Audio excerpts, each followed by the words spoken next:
NDR Radio 103.9. Lo demás es silencio. Para interiorizarnos y conocer, al menos desde otra visión que no sea la del poder comunicacional hegemónico, sobre la situación que atraviesa Venezuela, vamos a conversar con el historiador e investigador Fabián Harari, profesor de la Universidad de Buenos Aires y también de la Universidad de San Luis. Además, militante integrante del movimiento Razón y Revolución. Fabián, buen día, ¿cómo te va? Muchísimas gracias por atendernos. Mi nombre es Gustavo. No, muchísimas gracias por usted por llamar. ¿Qué tal? Bueno, lo primero que queremos saber, Fabián, es esta denominación de socialismo del siglo XXI que brindó Hugo Chávez desde la imposición de su gestión gubernamental. Es un engendro de este modo de producción, un engendro retórico, ¿no? En realidad, ni siquiera Hugo Chávez ni Maduro establecieron... perdón, el ruido... No te hagas problema. Ni Hugo Chávez ni Maduro establecieron ningún tipo de socialismo. Uh-huh. Lo que establecieron es básicamente un capitalismo, como se solía llamar acá el kirchnerismo, capitalismo de amigos. Es decir, se mantienen las empresas privadas, se mantiene el capital privado, uh-huh, se mantiene el trabajo asalariado, todo lo mismo que cualquier sociedad capitalista. Lo que se hace, la única diferencia, no con la sociedad capital en general, sino con lo que se venía pasando en Venezuela, es que Hugo Chávez utiliza la renta petrolera, es decir, las remesas de dólares de petróleo, para armar una serie de pequeñas empresas, lo que se llama la boliburguesía, empresas que viven básicamente de esa renta petrolera, que no tienen ninguna productividad real, y con eso, digamos, arma una especie de grupo de empresarial amigo y adicto, entre los que se cuenta el personal militar. Varias de las empresas que se estuvieron creando bajo el chavismo, luego fueron controladas por personal militar. Uh-huh. Eso es básicamente lo que se llama la boliburguesía, pero eso no tiene absolutamente nada que ver con el socialismo. Es cierto que durante unos cuantos años, sobre todo la primera etapa, Hugo Chávez Hugo Chávez dio una serie de asistencias sociales en los barrios a la población más carenciada, a la población obrera más carenciada, con el objetivo de contener un estallido social, de contener una situación de extrema pobreza, no para transformar radicalmente las condiciones de las masas, ni siquiera transformar radicalmente la economía de Venezuela, que es una economía puramente petrolera, que exporta crudo. El objetivo que tuvo esta asistencia social durante muy pocos años, en realidad, tuvo que ver con eso, con tener una población que venía levantándose, se vio en el Caracazo del 89, una explosión política muy importante en los 90 y luego un levantamiento muy importante en el año 2002 contra el golpe, lo llaman el golpe escuálido, el golpe de Fede Cámaras, perdón. Sí. Es la Cámara Empresarial venezolana, que esto es interesante, la Cámara Empresarial venezolana más importante, en Venezuela hay dos cámaras empresariales, Fede Industria y Fede Cámaras.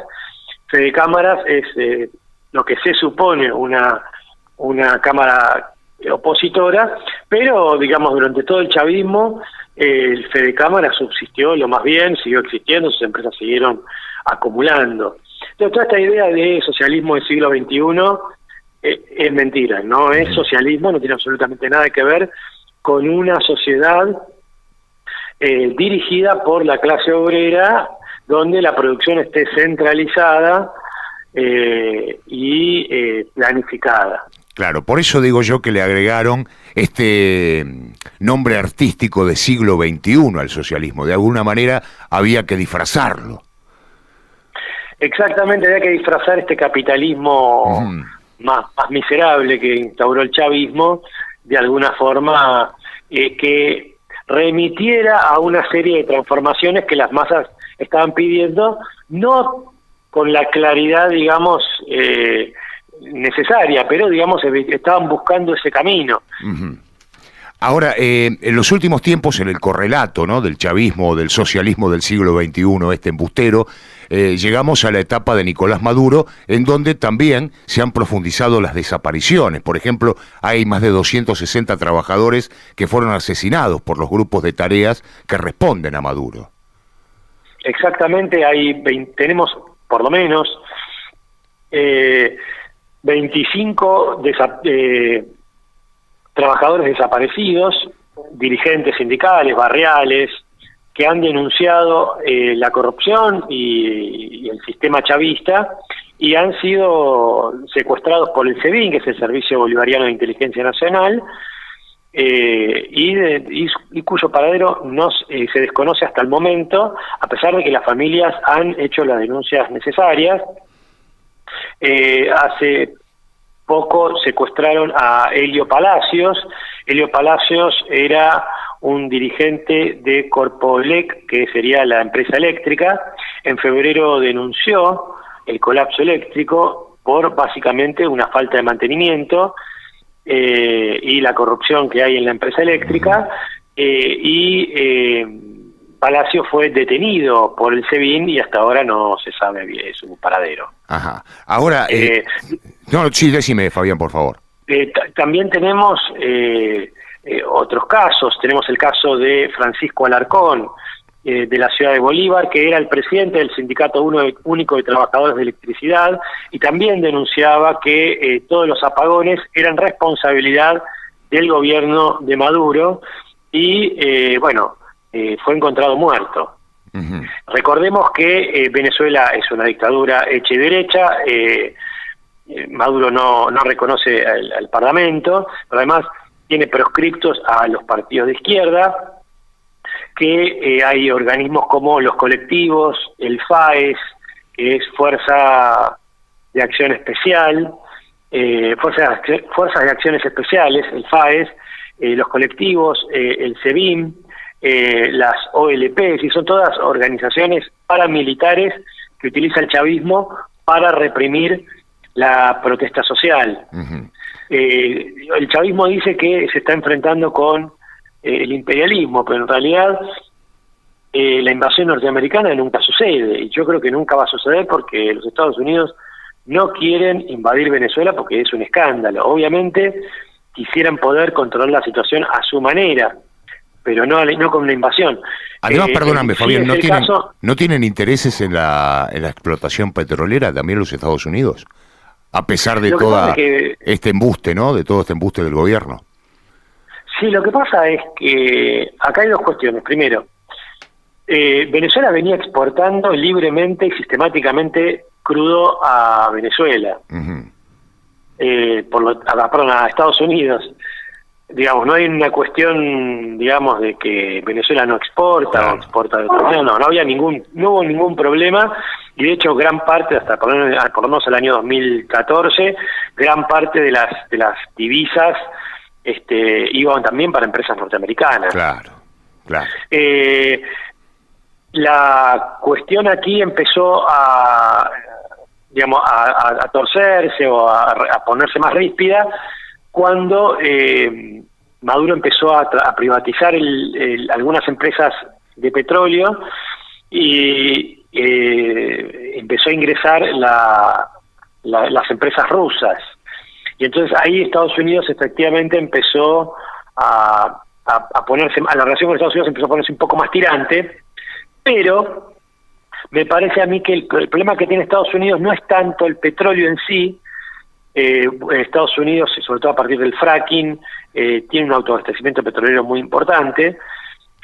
Sí, más que nada es un problema de la estabilidad de la región, que es lo que le preocupa a Estados Unidos. Ajá. Y le preocupa la intervención política de China. Ajá. Y ahí podemos entender, discúlpame, ¿no, Fabián? Esta falsa opción que se genera con Guaidó. Exactamente, es una cuestión interesante, ¿no? Porque Guaidó tiene mucho más en común con Maduro de lo que la gente piensa. Exactamente. Por ejemplo, toda esta cuestión de la represión. Guaidó no denunció la represión, pero no solamente no la denunció, no la persiguió, sino que además Guaidó está llamando a la misma gente que está reprimiendo a que sea el puntal de su gobierno y además les ofrece plena amnistía. Claro. O sea, ya está mostrando cómo va a gobernar. Es decir, no hay una diferencia sustantiva con respecto a Maduro. ¿Y esas pequeñas diferencias cuáles serían, Fabián? Yo creo que la diferencia, la única diferencia importante con Maduro tiene que ver con la relación con China y Rusia. Ajá. Eso por un lado. Por el otro, hay una diferencia no tanto estratégica, sino, digamos, de evolución en la capacidad de dominación de la burguesía venezolana. ¿Por qué? Porque evidentemente un cambio de imagen, un cambio de personal político y la posible apertura del régimen democrático, tal vez, y esto es lo que está pensando Guaidó y una parte de la burguesía venezolana, permita, digamos, una forma de calmar las aguas de la población que está viviendo una situación muy angustiante.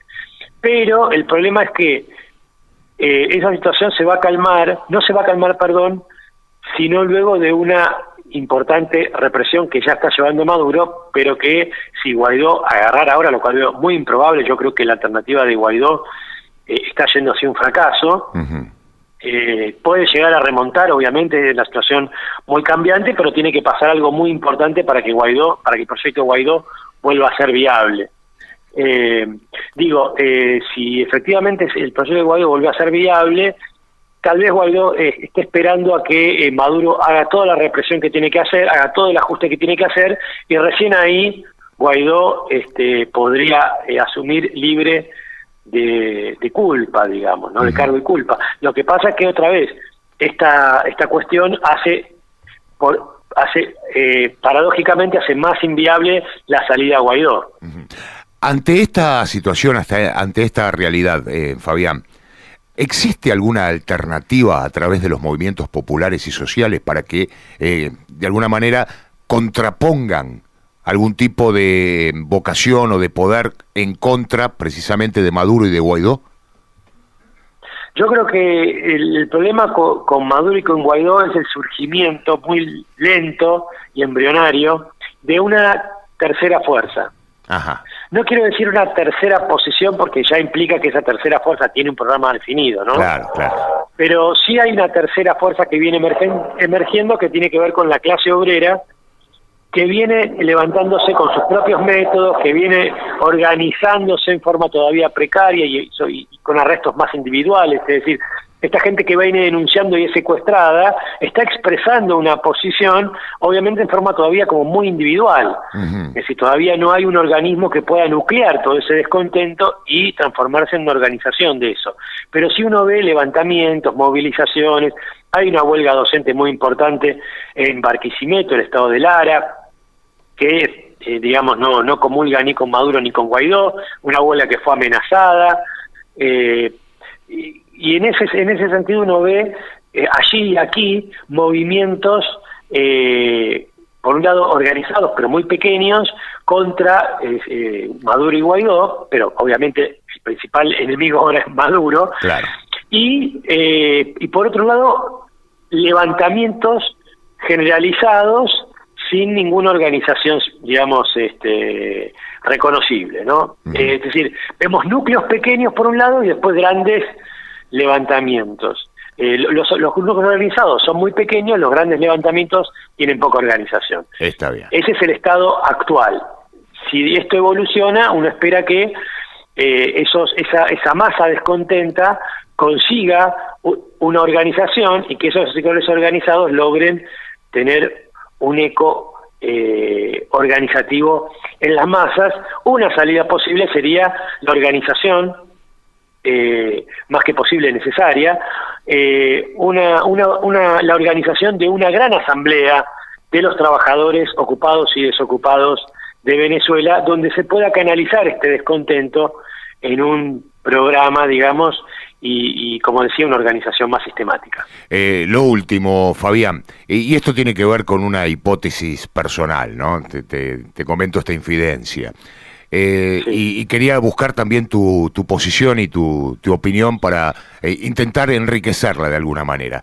Teniendo en cuenta, por ejemplo, que Juan Domingo Perón en Argentina fue un militar y Hugo Chávez en Venezuela fue un militar. ¿Hay posibilidades de que se instaure una transformación saliendo de personas que emergen de esos organismos? Es muy interesante tu pregunta. Hay una cuestión interesante. Yo no sé si alguien que pasó por el ambiente militar le tiene vedado está vedado como dirigente revolucionario. Y de hecho, gran parte del personal de la policía o militar, de base, es población obrera, que vive tan explotada como cualquier otro obrero. Pero el problema con Perón o con Chávez no tiene tanto que ver con su posición de ser militar, sino ser militar de alto rango, que en la mayoría de los países la división entre la oficialidad y la tropa tiene que ver con una cuestión de clase. Entonces, la cuestión de Perón no es tanto que era militar, sino que además era un burgués, lo mismo que Hugo Chávez, y representa a esa clase social que es la que organiza las Fuerzas Armadas y por lo tanto suele poner a su personal de clase en posiciones jerárquicas, y son estas mismas posiciones jerárquicas las que después aparecen como personal político, como personal que administra el Estado en gobiernos que uno suele llamar bonapartistas, porque son gobiernos que emergen en una crisis política, en una situación de empate, y logran colarse como advenedizos con la apariencia, digo bien, la apariencia de tener cierta autonomía, ¿no? Sí, ahora, en ese escalafón de las Fuerzas Armadas, ¿existe la posibilidad de que esas bases a las que vos catalogás de obreras puedan llegar a altos rangos? No, justamente toda la idea es que los altos rangos se mantengan dentro de la burguesía, dentro de lo posible, ¿no? Porque hay una cuestión que tiene que ver con el personal que uno necesita. Sí. A la burguesía le gustaría no tener que apelar a la clase obrera para hacer tareas que le corresponden a ella, como la represión. Claro. En el siglo XVIII, incluso en gran parte del siglo XIX, incluso en lo que era la Argentina, esas tareas las cumplían sectores burgueses muy bajos, o sectores de lo que se llama la pequeña burguesía, bajo la forma de guardias nacionales o milicias ciudadanas. Claro. Con el tiempo, el achicamiento de la burguesía y de la pequeña burguesía, esas tareas recayeron en forma más inmediata en la clase obrera, lo cual es un problema para la propia burguesía, ¿no? Claro. Y ahora, ¿qué ocurre con esas clases obreras, vamos a catalogarlas de esa manera, que ingresan a las Fuerzas Armadas y con el paso del tiempo no terminan siendo cooptadas en cuanto a la intelectualidad y el pensamiento de las mismas Fuerzas Armadas? Eso es completamente cierto, pero es completamente cierto, y lo mismo sucede en cualquier otro gremio, ¿no? Si uno mira la UOM, ¿quiénes son las patotas que le pegan a los obreros de la UOM y que están en las barras bravas? Y son los propios obreros de la UOM, cooptados por la burocracia sindical, cooptados por la burguesía, y donde les meten en la cabeza que, digamos, los zurdos son una especie de delincuentes, ¿no? Demonios, sí. Es decir, esto pasa en cualquier rama de la producción, donde, digamos, los obreros pueden adquirir ideologías muy reaccionarias. Pero, y esta es la cuestión, afortunadamente, en general, la conciencia aparece en contradicción con la existencia. Y entonces lo que uno ve es que por más que el policía o el obrero de la UOM se crean que son empresarios o crean lo que crean, su propia condición obrera en algún momento estalla. Y eso se ve, por ejemplo, en lo que fue en su momento las huelgas policiales, y lo que vemos en la Argentina con la aparición de sindicatos policiales que son prohibidos por el Estado, porque el Estado no quiere que la policía se organice sindicalmente.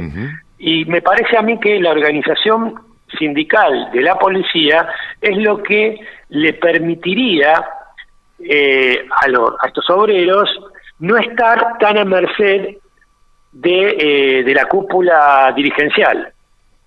Es decir, que permitir, de hecho, por ejemplo, la experiencia de sindicatos, como por ejemplo el sindicato policial de Buenos Aires, que llegó a denunciar a la cúpula bonaerense, ¿no? En el momento en el cual los trabajadores policiales están sindicalizados, es mucho más difícil, no digo que imposible, no digo que pase, pero digo, no es tan fácil meterlos hacerlos participar de las mafias, que la cúpula sindical, que la cúpula policial haga lo que quiera, es decir, habría un mayor control y obviamente aparece la posibilidad de la intervención en esos sindicatos de fuerzas que digamos tienen otras concepciones, ¿no? Está bien, hablamos de una idea de sindicalismo, ¿no? Porque no me imagino a esos integrantes de un supuesto gremio policial en plena conjunción con Hugo Moyano, porque no creo que esto pueda suceder, lo que vos me estás contando. Yo creo que puede suceder, de hecho, digamos, hay varios sindicatos policiales rondando, obviamente muchos declarados ilegales por el Estado, porque el Estado no quiere que los policías se sindicalicen. El Estado es el principal, el Estado y la cúpula policial son los principales interesados de que los policías no se sindicalicen, por eso está prohibido, pero los policías, aún así, no todos, ¿no? Pero digamos, hay grupos policiales que se intentan sindicalizar y que denuncian a la propia cúpula policial. Uno espera que si, digamos, estos movimientos evolucionan, bueno, llega un momento en el cual el Estado se vea forzado a reconocer los sindicatos policiales, y me parece a mí que no va a ser obviamente la solución a todos los problemas, ni mucho menos, pero me parece que va a ser un avance en ese punto, porque también un sindicato que hace una huelga es un sindicato que piensa dos veces antes de reprimir un huelguista. Fabián, me quedé pensando, discúlpame, ¿no?, en lo que me dijiste con respecto a los rangos, a los escalafones dentro de las Fuerzas Armadas. Y entiendo que existe un lumpenaje también en las Fuerzas Armadas. Exactamente como existe el lumpenaje en los obreros de la construcción, o de la UOM. Tal cual. Sí, o los ferroviarios, ¿no? Es decir, la patota que mató a Mariano Ferreira, constituida por gente de la gente, digamos, de barras bravas de defensa y justicia, y gente de todo tipo. Tal cual. Fabián, la verdad, hemos disfrutado muchísimo de esta charla y sobre todo de tus conceptos. Te mando un abrazo enorme. No, un abrazo a ustedes, Gustavo. Fabián Harari, historiador, investigador, profesor de la Universidad de Buenos Aires y también de la Universidad de San Luis, integrante de la organización Razón y Revolución y director de un grupo de análisis internacional del Centro de Estudios e Investigación en Ciencias Sociales, hablando un poco de la situación. Para mí muy interesante los conceptos que nos expresó que está atravesando Venezuela, con este gobierno falso desde el punto de vista de su denominación, socialismo del siglo XXI, que de alguna manera agrega siglo XXI para disfrazar a un capitalismo encubierto, y también la falsa opción que se presenta con Juan Guaidó como alternativa. Es decir, ambos sectores representan el orden y la lógica existente de este modo de producción. Por eso digo que no nos dejemos convencer en cuanto a los discursos que provienen de estos sectores, que son alejados a nuestros intereses, que son antagónicos. Tanto Nicolás Maduro cuanto Juan Guaidó, para hablar solo de Venezuela, son tiranos.